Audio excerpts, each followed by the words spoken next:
I told the person next to me that the light covering on that particular light was different, and it kind of made me a little nervous. And so she stood up and looked in there and said, "There's a camera in there." Palmer readily admitted placing the camera in the ceiling. He was promptly fired and charged with criminal trespass, charges that could send Randall Palmer to prison for up to a year and subject him to a $5,000 fine. You get the sense that John Downey, who kind of leapt in there in a questionable way, is a little bit more savvy perhaps than the prosecutor. John Downey has this interesting background. He practices criminal defense law and some civil law simultaneously in Chicago and Seattle. That's quite something. Certainly is a geographical feat.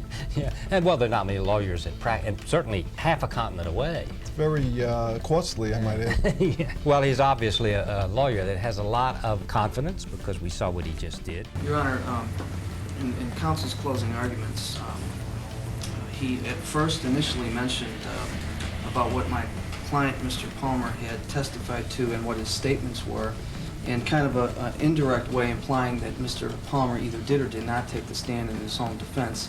Counsel knows it is his constitutional right protected by the United States Constitution where he does not have to take the stand and testify against himself and should never be used against him, and that is the cardinal rule in a courtroom.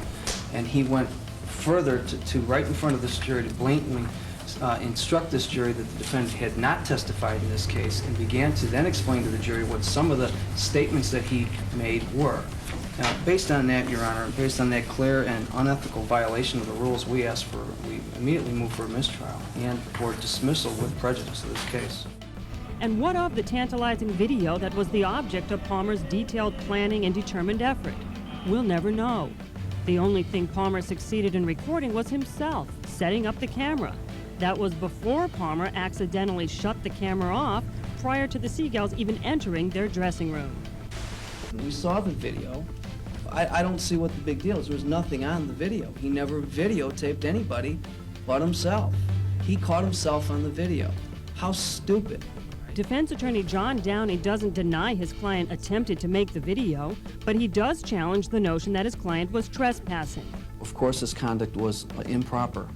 However, in the state of Washington, it was not illegal, and at best, it was an unauthorized act.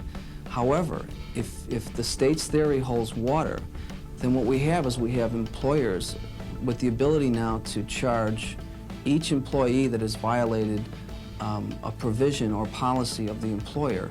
They can now charge them with criminal trespass.